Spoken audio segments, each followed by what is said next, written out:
اتنا امت کا درد ہے کہ معلوم ہوتا گویا اس کے نزدیک معاذ اللہ رسول کو بھی اتنا درد ہی نہیں تھا جتنا اس کو تھا. رو رو کے کہیں گا ایک امت بن جاؤ, ایک ہو جاؤ, جیسے یہ اب سب کو ایک کریں گا. تو ایک ہو جاؤ کا ان کا مطلب یہ نہیں رہتا کہ اہل بیت سے محبت کرو, نبی کی محبت پر ایک ہو جاؤ. دیکھیں ایک بات خاص میں توجہ دلانا چاہ رہا ہوں, جتنے باطل فرقے جو ایک ہو جاؤ کا نعرہ لگاتے ہیں ان کی دعوت یہ نہیں ہوتی کہ نبی کی محبت پر ایک ہو جاؤ, نبی کی عظمت پر ایک ہو جاؤ. ایک ہو جانے کا مطلب یہ ہوتا ہماری جماعت میں آؤ, اور ہم کہتے ہماری جماعت میں مت آؤ, نبی کی محبت پر ایک ہو جاؤ, اور ایسے ایک ہو جاؤ کہ جس کو بھی نبی کا گستاخ دیکھو دودھ کی مکھی کی طرح نکال کر پھینک دو. ہم نبی کی طرف بلاتے ہیں, اپنی جماعت کی طرف نہیں بلاتے. کیوں؟ ہم نے جماعت نہیں بنائی ہے, بلاتا وہ ہے جس نے جماعت بنائی ہو.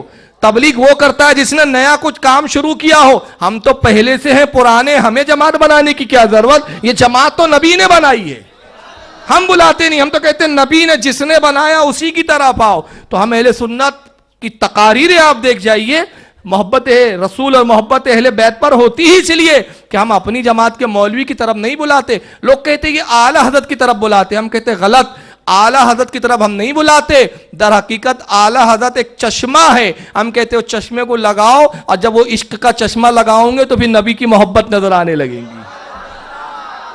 اور یہ چشمہ ہٹا لوں گے اگر اس دور میں تو اندھے ہو جاؤں گے, پھر یوں ٹٹولتے رہوں گے, کبھی تبلیغ کو پکڑوں گے, کبھی دیوبندیوں کو پکڑوں گے, کبھی غیر مقلد کو پکڑوں گے, بھٹکتے رہوں گے. کیوں؟ کہ جس اندھے کو دکھتا نہیں ہے وہ ٹٹولتا ہے, اور ٹٹول کے کوئی بھی چیز کو وہ اپنے مقصد کی سمجھ لیتا ہے, حالانکہ وہ چیز ہوتی نہیں ہے جو وہ سمجھ رہا ہے. لیکن چشمہ لگ جائے تو کم بینائی والے کو اچھا دکھنے لگتا ہے, صاف دکھنے لگتا ہے. ہم کہتے ہیں اس دور میں تمہارے گناہوں نے تمہاری بینائیوں کو کمزور کر دیا ہے, تمہارے ایمان کی کمزوری نے تمہاری بینائی کو کمزور کر دیا ہے.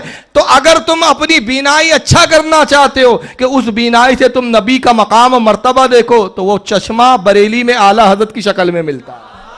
اس کو لگا کر دیکھو گے تو پھر نبی نبی سمجھ میں آئیں گے, اور چشمہ ہٹاؤں گے تو اندھے چھوئیں گا, کہیں گا میری طرح ہے, میری طرح ہے, میری طرح ہے. ہم اعلی حضرت کا چشمہ لگاتے اس لیے کہتے ہماری طرح نہیں ہے. ارے جب ابو بکر رسول کی طرح نہیں ہے, ابو بکر سے عمر ابو بکر کی طرح نہیں ہے, عثمان عمر کی طرح نہیں ہے, اور ہم بہت بڑی بات ہے صحابہ کی, ارے ہم تو ولی کے قدموں کے برابر نہیں ہیں, تو نبی کے برابر کہاں ہو سکتے؟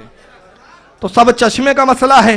اب ان کا جو معاملہ ہے ایک ہو جاؤ, ایک ہو جاؤ. ارے بھائی ایک ہو جاؤ تو یہ جدا کون ہوا پہلے یہ تو پتہ لگاؤ. اب دعوت کس کو دے رہے ہیں؟ جو گھر میں بیٹھا اسی سے کہہ رہے گھر میں آ جاؤ, گھر میں آ جاؤ. ارے وہ تو گھر میں بیٹھا, جو باہر نکلا اس کو بولو باہر کیوں چلا گیا, اندر آ. باہر تو آپ نکلے, چھوڑا تو آپ نے, غریب نواز کو آپ نے چھوڑا, غوث پاک کو آپ نے چھوڑا, امام اعظم ابو حنیفہ کو آپ نے چھوڑا, صحابہ کو آپ نے چھوڑا, دعوت ہمیں دے رہے ہیں. بہرحال چلیے تبھیدی بات لمبی ہو رہی ہے. اب یہ ایک محبت کی آڑ میں قصہ سنا رہا, ذرا قصہ سنیں, تفسیر ہم بعد میں کریں گے, پہلے اس کی زبانی ہو قصہ سن لیں. آپ سوئے ہوئے تھے, آنکھ لگی, کبھی کبھی آپ چادر, ایک چادر اوپر ایک تہمد نیچے, آپ چادر اوپر لیے سو رہے تھے, کرتا نہیں, چادر اوپر سے ہٹ گئی, حضرت حسن آئے چھوٹے بچے, اور دوڑتے دوڑتے اگر اپنے نانا کے پیٹ پہ چڑھ گئے, آگے ناف نظر آیا تو بچے کو یوں نظر جیسے یہ سوراخ ہے, اس نے وہیں دھار ماری پیشاب کی, وہیں دھار ماری پیشاب کی, اور یہ پیشاب کی دھار ماری تو آپ کی آنکھ کھلی تو آپ چپ کر کے لیٹے رہے. طارق جبیل صاحب نے ایک واقعہ سنایا, واقعہ میری زبانی بھی سن لے اگر آپ کے سمجھنے میں کئی چوک ہو گئی ہو. کہتے ہیں کہ رسول اللہ صلی اللہ علیہ وسلم لیٹے ہوئے تھے, پیٹ کھلا ہوا تھا, پیٹ ظاہر تھا, پیٹ پہ کوئی چادر نہیں تھی. حضرت حسن آئے, اور امام حسن اس وقت چھوٹے بچے تھے, آئے نبی کے پیٹ پہ سوار ہو گئے تو حضور کا ناف نظر آیا, بومنی بھی جس کو بولتے ہیں. تو امام حسن کو کیا لگا یہ سوراخ ہے, تو امام حسن نے وہیں پر دھار ماری. یعنی پہلے امام حسن کی توہین ملاحظہ کریں آپ کہ امام حسن ایک ایسے بے شعور بچے کا نام ہے کہ جس کو سوراخ اور ناف میں تمیز نہیں تھی. نبی کے پیٹ کا سوراخ, ناف جو ہے وہ سوراخ نظر آیا ان کو, اور انہوں نے دھار ماری. گویا دوسرے لفظوں میں انڈائریکٹلی یہ بتانا یہ چاہ رہے ہیں کہ امام حسن کی عادت تھی کہ اکثر سوراخوں میں پیشاب کرتے تھے. اب یہ بھی ایک سوراخ دکھا تو انہوں نے کہا یہ سوراخ ہے, وہیں انہوں نے دھار مار دی. ایک چیز. اب دوسری توہین دیکھیں کہ رسول اللہ صلی اللہ علیہ وسلم کی آنکھ کھلی, حضور نے دیکھا کہ امام حسن تو پیشاب کر رہے ہیں, تو آپ چپ کر کے لیٹے رہے. یعنی نبی نے امام حسن کو اٹھایا نہیں, ہٹایا نہیں, تنبیہ نہیں کی, منع نہیں کیا, سمجھایا نہیں کہ بیٹا حسن یہ پیشاب کرنے کا یہ کام اچھا فعل نہیں ہے, یہ کسی کے جسم پر نہیں کیا جاتا. نبی نے تعلیم نہیں دی, بلکہ آپ چپ کر کے لیٹے رہے تاکہ چاہا کہ حسن میرے جسم پر جتنا پیشاب کر سکتے ہو کرتے رہو. نبی نے اپنا نہ شکم دھویا نہ صاف کیا, مطلب نبی کے نزدیک پاکی ناپاکی یہ کوئی اہمیت رکھتی نہیں تھی. اب ہو سکتا ہے کہ یہ کہے کہ بھائی وہ تو امام حسن چھوٹے بچے تھے اس وقت, اور چھوٹے بچوں کو شعور نہیں ہوتا, اس میں کون سی ایسی گستاخی کا پہلو آ گیا کہ جو آپ اتنا چیخ رہے ہیں, چلا رہے ہیں. تو میں عرض کر دوں کہ یہ بات صحیح ہے کہ آپ جو واقعہ سنا رہے ہیں اس میں امام حسن کو چھوٹا بچہ پیش کر رہے ہیں, لیکن سوال تو ہمارا یہ ہے, ہماری عقیدت تو یہ کہتی ہے کہ ہمارے بچے اور ہیں, اہل بیت کے گھرانے کے بچے اور ہیں. بات ہم اپنے گھر کے بچے کی نہیں کر رہے ہیں, اہل بیت نبوت کے شہزادوں کی کر رہے ہیں, اور اس حسن کی کر رہے ہیں کہ جب دنیا میں اس نے آنکھیں کھولی ہے تو سب سے پہلے اپنے باپ علی کو نہیں دیکھا ہے بلکہ رسول کو دیکھا ہے. جس کو اتنا شعور ہو پیدائش کے وقت کہ دیکھنا کسے ہے, اور جو سب سے پہلی غذا جس نے حاصل کی ہے, جو سب سے پہلی غذا شکم میں جس کے گئی ہے وہ نبی کا لعاب ہے. ہم اس بچے کی بات کر رہے ہیں. ایک چیز تو یہ ہے, اور یہ وہ لوگ ہیں دور نہیں ہیں بلکہ یہ دنیا کو شعور بخشنے آئے ہیں. چلیے ہو سکتا ہے یہ لفظوں کی بات ہو, تو لفظوں سے ہٹ کر میں حقیقت کی طرف آتا ہوں, اور حقیقت کی روشنی میں ایک چھوٹا سا سوال پوچھنا چاہتا ہوں ان تبلیغی جماعت والوں سے. کہ پہلا سوال یہ ہے میرا کہ آپ کہہ رہے ہیں کہ امام حسن اور نبی کے جسم پر پیشاب کیا. ہم نے روایتوں میں اور حدیثوں میں یہ تو ضرور پڑھا کہ امام حسن اور امام حسین اکثر آتے رسول اللہ کے شکم پر لوٹ پوٹ ہوتے تھے. یہ کتابوں میں ہے, یہ کتابوں میں تو ہے کہ رسول اللہ صلی اللہ علیہ وسلم کے جسم پر, آپ کے شکم پر, پیٹ پر امام حسن اور امام حسین لوٹ پوٹ ہوتے, کھیلتے, رسول اللہ مسکراتے, خوش ہوتے. مگر یہ کس کتاب اور کس روایت میں کہ امام حسن آئے اور پیشاب کیا, یہ کس کتاب میں ہے روایت؟ سب سے پہلے آپ اس کتاب کا نام بتائیے. دوسرا اس کی حیثیت کیا ہے روایت کی, اس کے راوی کون ہے؟ ورنہ تم تو چھوٹی چھوٹی باتوں پہ بڑے راویوں کی بحث کرتے ہو. جب فضیلت کی باتیں آئیں تو تم راوی دیکھنے بیٹھ جاتے ہو, مگر جب توہین کے پہلو نکلے تو نہ تم حوالہ دیتے ہو نہ راوی دیکھتے ہو, تم اپنے گھر کی ہانکتے ہو. تو بات سمجھ میں آ گئی کہ تمہیں تاریخ کے اعتبار سے ان روایتوں پر اعتبار ہے جس میں توہین کے پہلو جھلکتے ہو, مگر وہ روایتوں کو تم ٹھکرا دیتے ہو جس میں نبی اور آل نبی کی عظمت ظاہر ہوتی ہو. تو تمہارے دلوں میں عصمت نہیں ہے.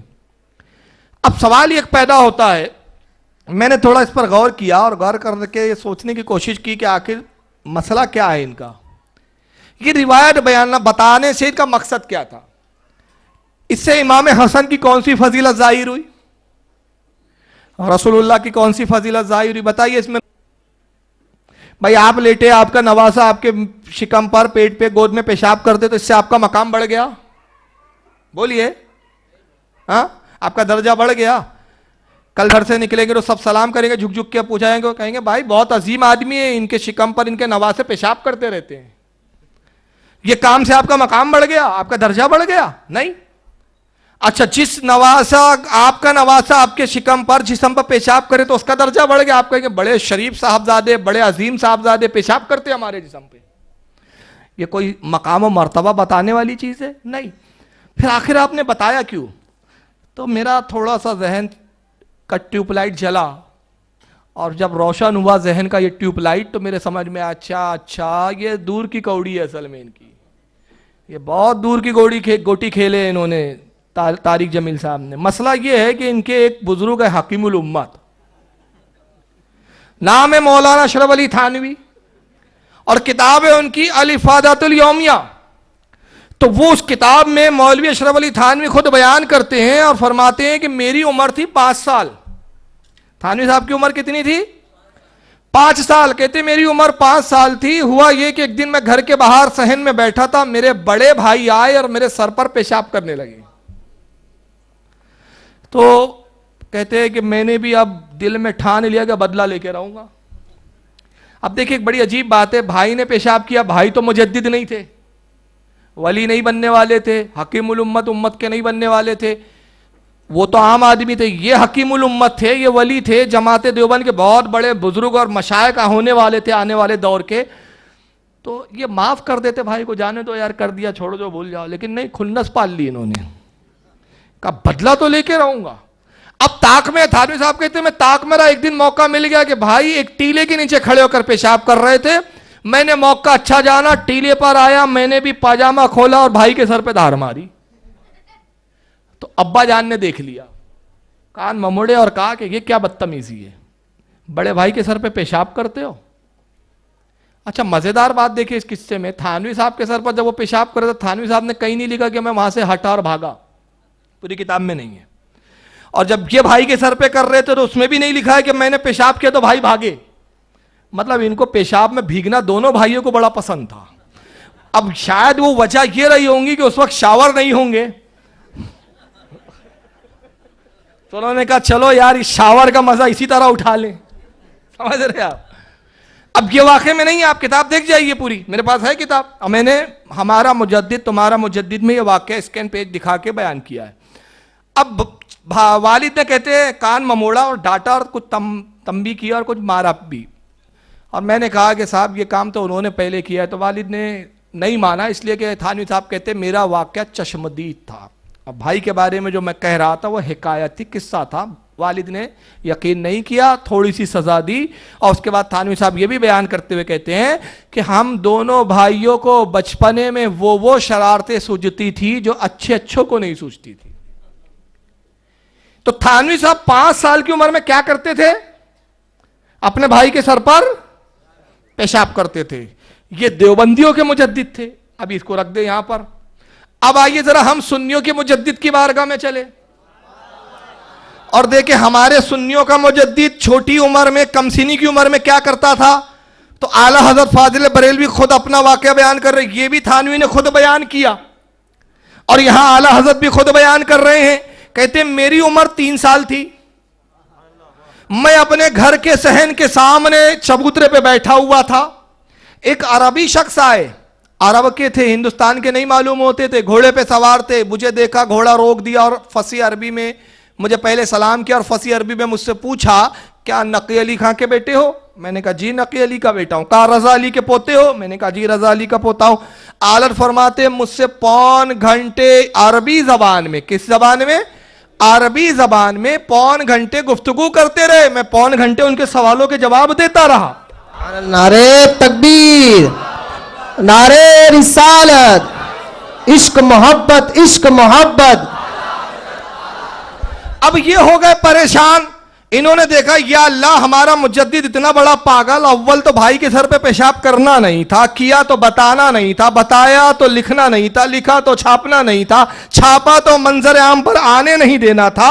ایک کے بعد ایک اتنی غلطی. اب یہ جب سنی پڑھیں گے کہ ہمارا مجدد 5 سال میں دھار مارے اور سنیوں کا مجدد 3 سال میں عربی بولے, تب کرے تو کیا کرے. تو طارق جمیل نے کہا گھبراؤ مت یارو, میں ہوں نا قذاب اعظم, جھوٹ گڑنا تو اپنی پرانی فطرت ہے, ابھی میں گڑ کے دیتا ہوں. کہا امام حسن آئے, نبی کے شکم پر سوار ہوئے, ناف نظر آیا, دھار مار دی, تاکہ جب یہ واقعے کا ذکر ہو تو ہم کہہ سکے بھائی یہ کام تو امام حسن بھی کر لیا کرتے تھے, تھانوی صاحب نے کر لیا تو کون سا پہاڑ آ گیا.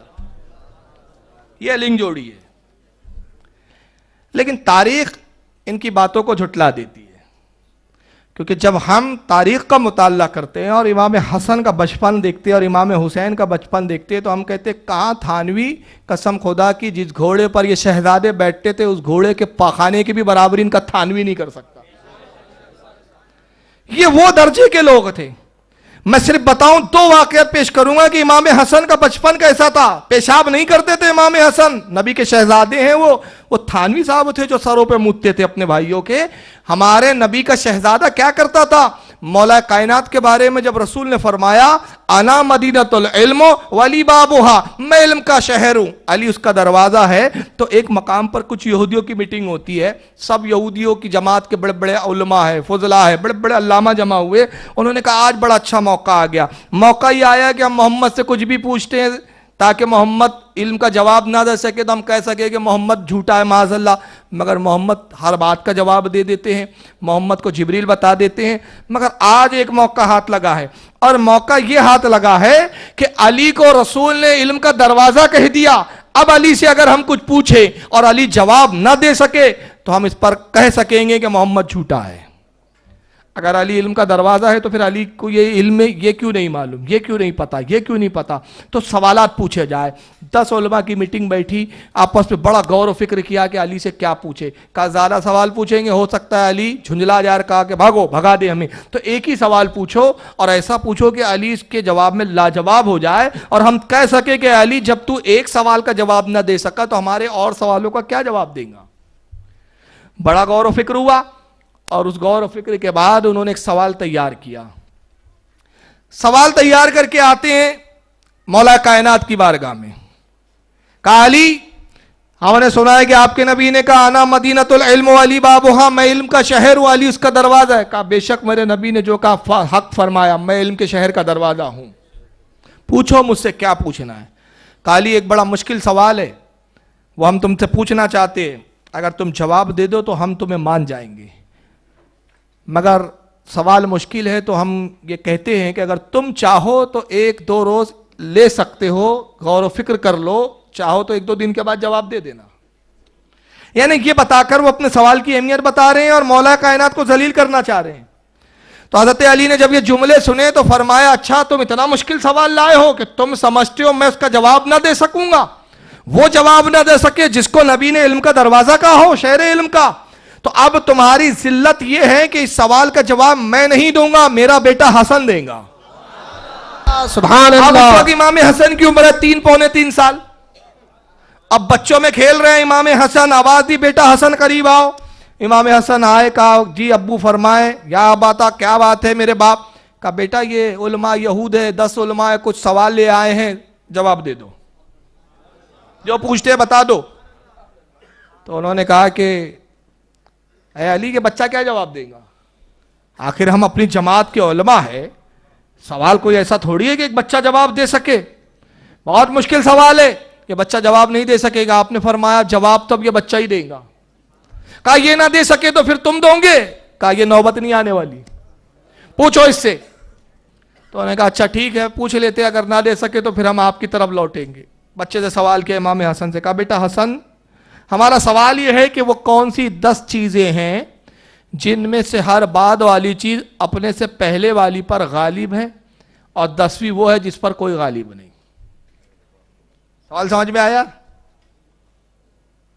آیا کہ نہیں آیا؟ ورنہ مرزا غالب تو نہیں سمجھ لیا آپ نے۔ آسان کروں کہ میں یہ کہوں کہ وہ کون سی 10 چیزیں جن میں سے ہر بعد والی اپنے سے پہلی چیز کو ختم کرنے کی صلاحیت رکھتی ہو، پہلی چیز کو دوسری چیز ختم کر دے اور دوسری کو تیسری ختم کرے، تیسری کو چوتھی ختم کرے، چوتھی کو 5ویں ختم کرے، 5ویں کو 6ٹھی ختم کرے، 6ٹھی کو 7ویں ختم کرے، 7ویں کو 8ویں ختم کرے، 8ویں کو 9ویں، 9ویں کو 10ویں، اور 10ویں وہ جس کو کوئی ختم نہ کر سکتا ہو، جس کو فنا کرنا ناممکن ہے۔ وہ 10 چیزیں کون سی ہے؟ امام حسن مسکراتے ہیں اور کہتے ہیں کہ میں تو سمجھا تھا کہ تم علماء کی جماعت ہو، اپنے جماعت کے علماء ہو، یہود کے علماء ہو، اور تم میرے بابا علی سے پوچھنے آئے ہو، بڑا مشکل سوال لائے ہوں گے، افسوس ایسا بچکانا سوال لاتے ہو، ایسے سوالوں کے جواب ہم نہیں دیتے بلکہ ہمارے گھر کے غلام دے دیتے ہیں۔ سبحان اللہ، شان اہل بیت۔ تو یہودی علماء کہتے ہیں بچے اب اتنا تو ذلیل نہ کرو، کیا یہی ذلت کم تھی کہ تمہارے باپ کے لیے سوال بنا کے لائے تھے، باپ نے بچے کی طرف بیچا، بچہ غلاموں کی طرف بھیج دے؟ رحم کرو، جواب دے دو۔ تو امام حسن نے یہ نہیں کہا رکو ابھی علی بابا علی سے ذرا مشورہ کر لوں، نانا سے ذرا پوچھ کر آؤں، علم لدنی ہے شہزادے کو، فل پدی جواب دیا، کہا سنو جن 10 چیزوں کے بارے میں تم سوال کرتے ہو وہ تمہاری 10 چیزیں، یہ پہلا ہے مٹی کا ڈھیلا، اس پر پتھر غالب ہے، پتھر مٹی کو پاس پاس کرتا ہے، پتھر پر لوہا غالب ہے، لوہا پتھر کو چیرا ریزہ ریزہ کر دیتا ہے، لوہے پر آگ غالب ہے کہ آگ لوہے کو پگھلا دیتی ہے، آگ پر پانی غالب ہے کہ پانی آگ کو بجھا دیتا ہے، پانی پر بھاپ غالب ہے کہ بھاپ پانی کو اڑا دیتی ہے، بھاپ پر بادل غالب ہے کہ بادل بھاپ کو اپنے اندر سمیٹ لیتا ہے، بادل پہ فرشتہ غالب ہے جو بادلوں کو ہانکتے ہوئے لے کر چلتا ہے، فرشتے پر ملک الموت غالب ہے جو فرشتے کو موت دیتا ہے، ملک الموت پہ رب تبارک و تعالی غالب ہے جو قیامت میں ملک الموت کو بھی موت عطا کرنے والا ہے، اور رب وہ ہے جس پر کوئی غالب نہیں ہے۔ سبحان اللہ، نعرہ تکبیر، نعرہ رسالت، ایک نعرہ حیدری، شان اہل بیت، جشن شہید اعظم کانفرنس۔ تو جس کا بچپنے کے علم کا یہ عالم ہو، اس کو ناف نہیں سمجھ میں آیا؟ سوراخ اور ناف میں فرق نہیں سمجھ میں آیا؟ تو تھانوی صاحب، وہ معاف کرنا طارق جمیل صاحب، وہ آپ کے تھانوی حکیم الامت تھے جو پیشاب کرتے تھے، جن کو بھائی کا سر اور ٹھڈی میں فرق نہیں معلوم تھا۔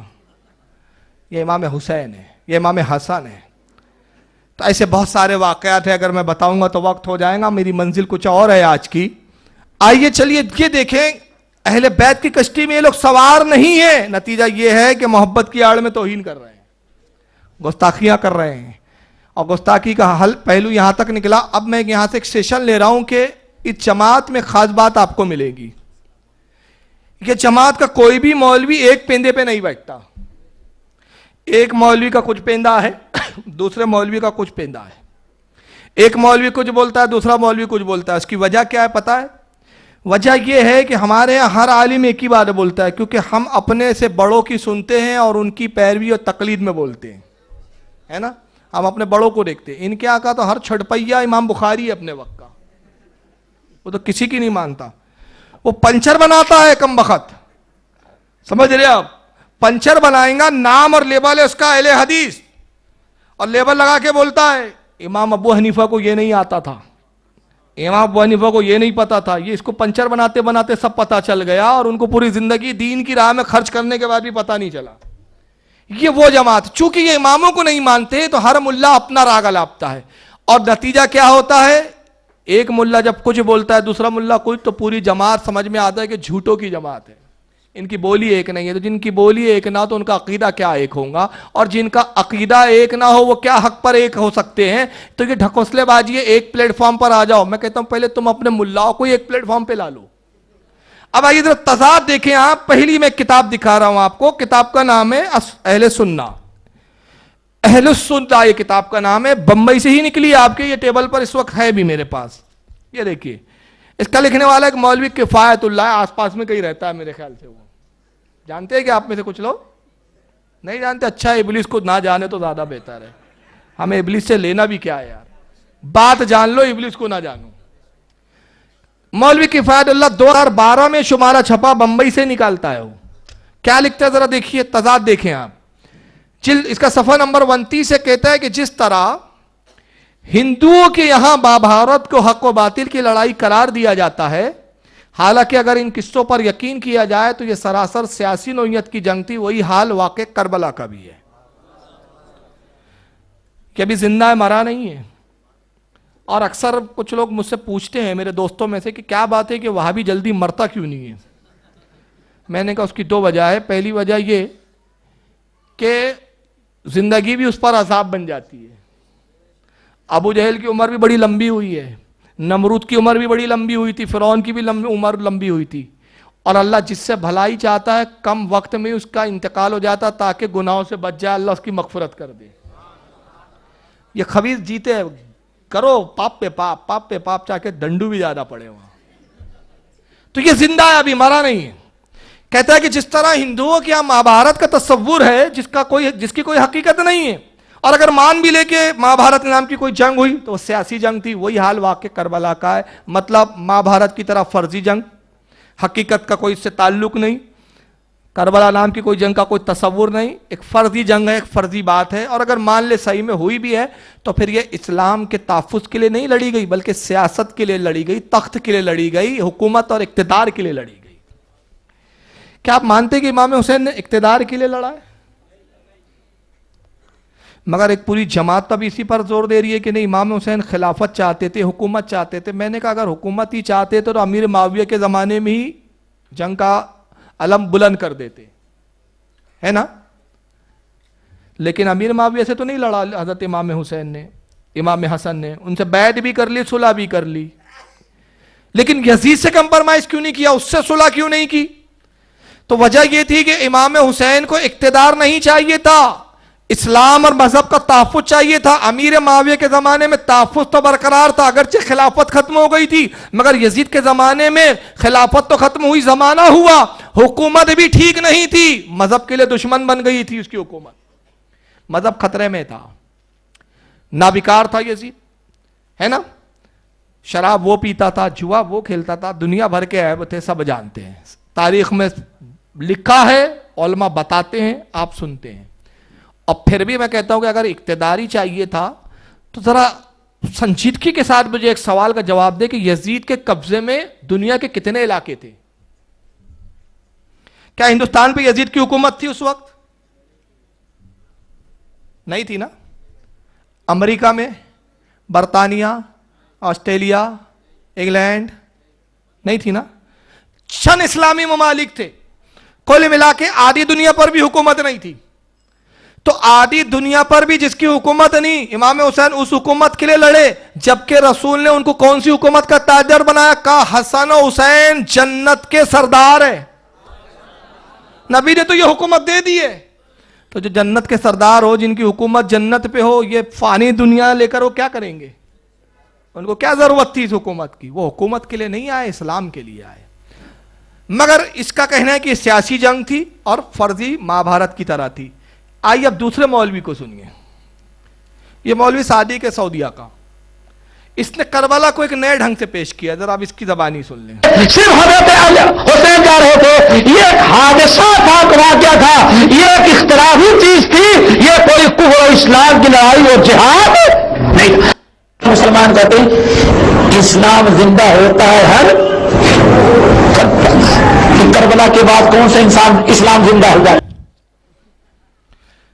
اب اس نے کربلا کو ایک دوسرے انداز میں لیا، کہا کہ وہ ایک حادثہ تھا کربلا.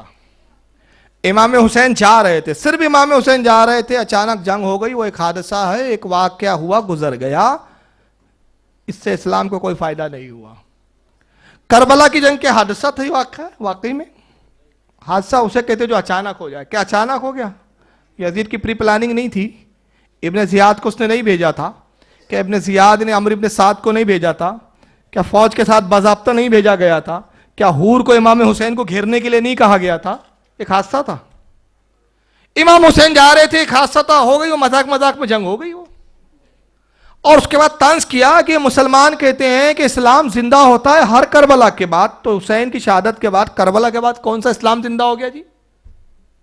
کوئی اسلام زندہ نہیں ہوا. میں نے کہا پورا شعر کیوں نہیں پڑھا تو نے؟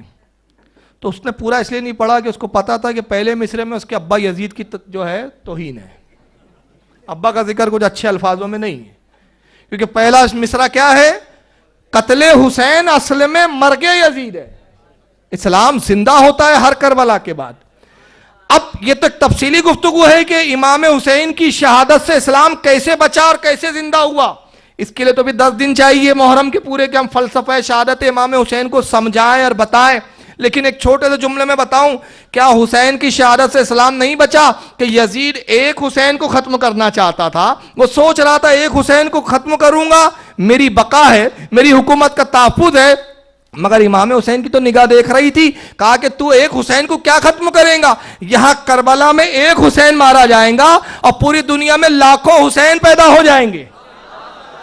آج کروڑوں حسین ہیں، کروڑوں غلامان حسین ہیں، مگر یزید نام کا کوئی نہیں ہے. تم اپنے باپ کا بھی نام یزید رکھنا نہیں چاہتے، ہے نا؟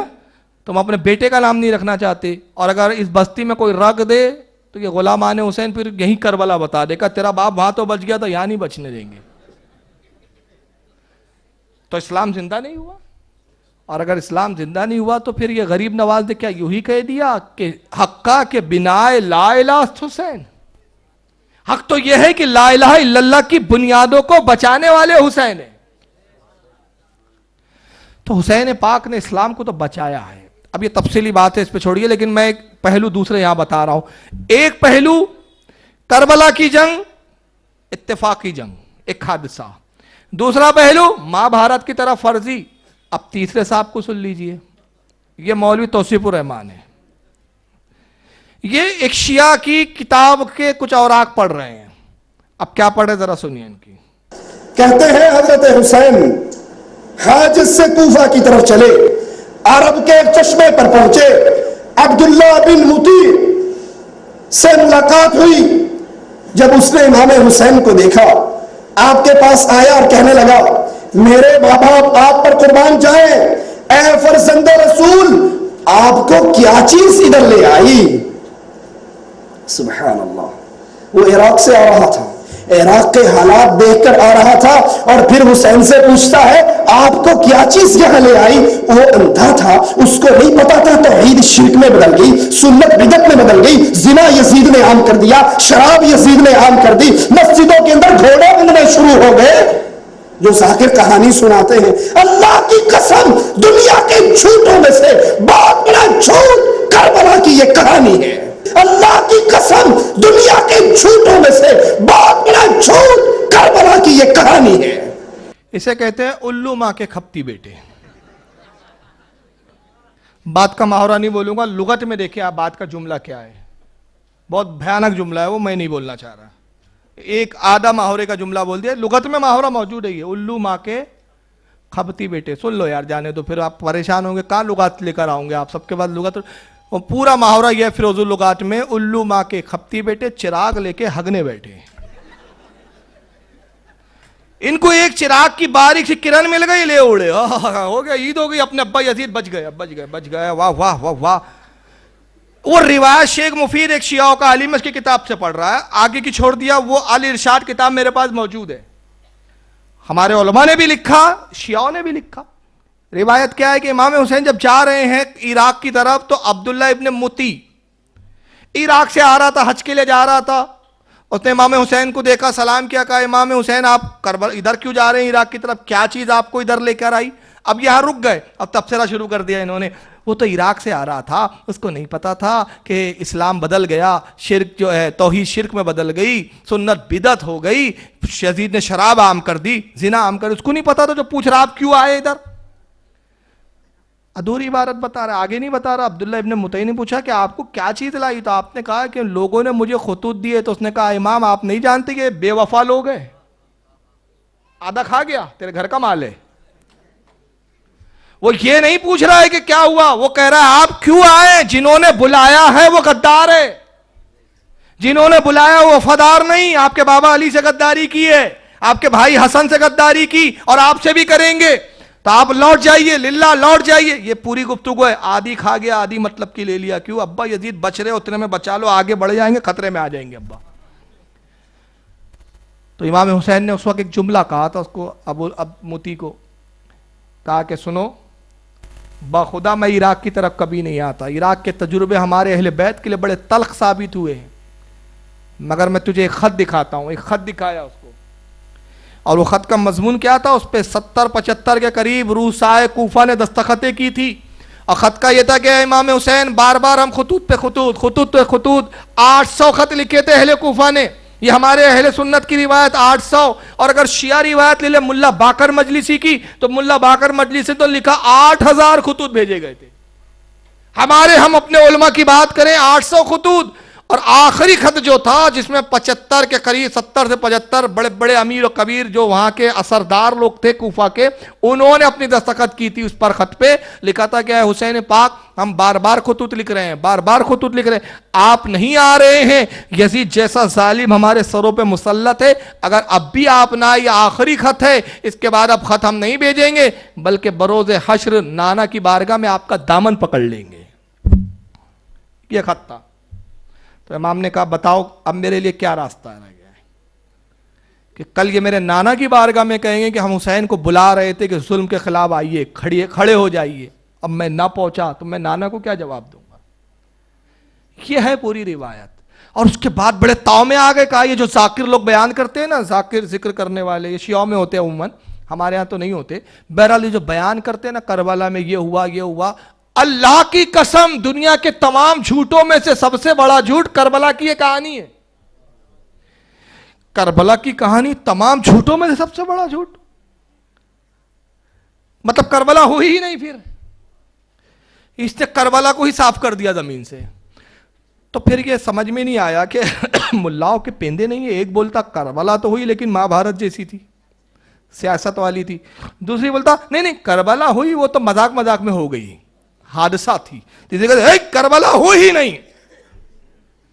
3 ہو گئے. اب آگے سنیں, ابھی چوتھا بھی آپ کو اور سناؤں گا میں, اب اسی سے سن لیجیے. کہا امیر المومنین آپ کو بشارت ہو اللہ کی فتح اور نصرت کی. حسین بن علی اپنے اہل بیت میں سے 18 اور اپنے شیعوں میں سے 60 افراد کے ساتھ وارد ہوئے.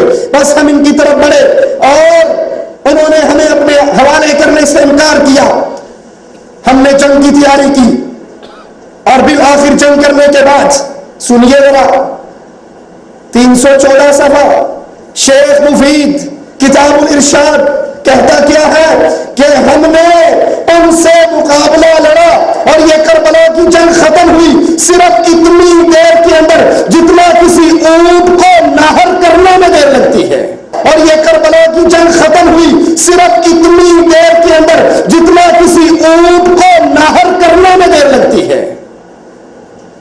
آپ نے قصے سنے ہوں گے, اتنے دن پانی بند رہا, اتنے دن پانی بند رہا, یہ ظلم ہوا, یہ ستم ہوا. اور شیخ مفید خود لکھتا ہے کہ چند گھڑیوں کا یہ معاملہ اور ختم ہو گیا. چند گھڑیوں میں یہ کارروائی اور معاملہ ختم ہو گیا. کتنی دیر میں ہوئی کربلا کی جنگ؟ اتنی دیر میں جتنی دیر میں ایک اونٹ کو انا للہ و انا الیہ راجعون. اٹھائیے ٹیبل, ویسے بھی بڑا ڈینجر تھا, یہ کمپیوٹر جاتا ہے زیادہ. دیکھیں ٹیبل بھی جھوٹ برداشت نہیں کر پا رہا ان کا. ٹیبل بھی بول رہا ہے کہ کن منوسوں کا ذکر چھیڑ دیا یار آپ مجھ پہ بیٹھ گئے, بوجھ رکھ دیا بولے سب.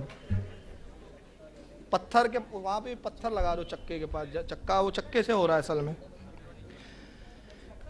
سب سے پہلی بات, یہ شیخ مفید کون ہے؟ الارشاد, کتاب الارشاد, اس کی کتاب کا جو پڑھ کے حوالہ بتا رہا ہے. شیخ مفید شیعہ ہے اور اپنے مقصد کی اتنی بات, جبکہ شیخ مفید نے خود تفصیل سے سارے حالات آگے کے لکھے. 2 جلدوں میں شیخ مفید کی کتاب ہے الارشاد. سارے حالات لکھے, کربلا میں پانی بند ہوا, یہ ہوا, مطلب کی بات اتنی لے لی. اصل میں معاملہ کیا ہے اس کا پس منظر سنیے.